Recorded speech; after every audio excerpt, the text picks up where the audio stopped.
বাসা বাড়ি ভেঙে একদম উলটপালট। তো এই সব কিছুই দেখতে হলে বা জানতে হলে আজকে আমার এই পুরো ভিডিওটা দেখতে হবে। আশা করছি আমার সাথে থেকে পুরো ভিডিওটা দেখে নেবেন, আর ভালো লাগলে অবশ্যই সাবস্ক্রাইব করে দিবেন। হ্যালো গাইস, আসসালামু আলাইকুম। সবাই কেমন আছেন? আশা করছি সবাই ভালো আছেন। তো আমি ক্যাপশনে যা দিয়েছিলাম যে বাসা বাড়ি ভেঙে একদম শেষ।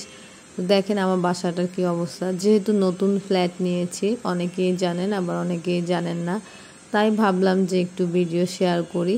তো বাসার কাজ চলছে জন্য এরকম অবস্থা। তো বাসাটা মাত্র টাইলস লাগানো শেষ হয়েছে, তার 2-3 দিন পরেই মালপত্র চলে আসছে, কারণ আমরা যে বাসায় থাকতাম সেটা ভাড়া দিয়ে দিয়েছিলাম, আর আমরা বুঝিনি যে আমাদের কাজ এখনও শেষ হবে না।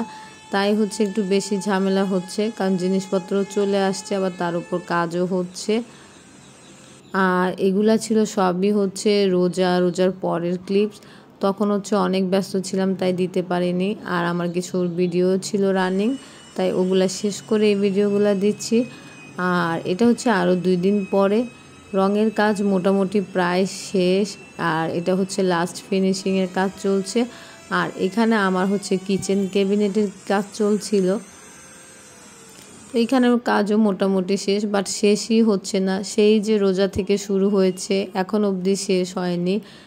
আর এরই ফাঁকে ফাঁকে শপিংও করেছি অনেক, কারণ কমোড কেনা বাকি ছিল, সিঙ্ক কেনা বাকি ছিল, ওয়াশরুমের টাইলস কেনা বাকি ছিল। তো এখান থেকে যে কোনো একটা টাইলস নিয়েছি। তো যখন বাসাটা পুরোপুরি হয়ে যাবে অবশ্যই আপনাদের সাথে সব কিছু শেয়ার করব। আর রোজা রেখে রেখে এসব কাজও করেছি, আর এখন অবধিও করছি, এখনও শেষ হয়নি, বাসাটা কমপ্লিট হয়নি। কমপ্লিট হলে অবশ্যই দেখাবো। আর এখানে দরজাও কিনে নিয়েছিলাম কিছু। তো সব মিলে অনেক কষ্টই করতে হচ্ছে। বাসা বা ফ্ল্যাট করা যে এত ঝামেলা আমি চিন্তাও করিনি। মানে আমি ভেবেছিলাম হয়তো 20 থেকে 25 দিন লাগবে, এরপর সব ঠিক হয়ে যাবে, কিন্তু না, সেই যে রোজা থেকে শুরু হয়েছে এখনও শেষ হয়নি। আর কয়দিন লাগবে জানি না, মোটামুটি এখনও কাজ চলছে আমার বাসার। এরপর আমি বেসিন দেখে নিচ্ছিলাম এখান থেকে। আমি যেহেতু একটা টপ বেসিন কিনবো এই কারণে, আর একটা স্ট্যান্ড বেসিন কিনবো। তো টপ বেসিনের মধ্যেও আমি একটা নিয়ে নিয়েছিলাম, আমার খুব পছন্দ হয়েছে। আর এখান থেকে একটা সিঙ্ক নিয়ে নিয়েছিলাম। তো সব কিছুই যখন বাসায় লাগাবো অবশ্যই আপনাদের সাথে শেয়ার করব। আর জিনিসপত্রের যে কি দাম, এবার তো রোজায় আমি শপিংই করতে যেতে পারি নাই। মানে শপিং কি করব, এগুলাই আমার শপিং ছিল। আর এখান থেকে একটা চুলা নিয়ে নিয়েছিলাম।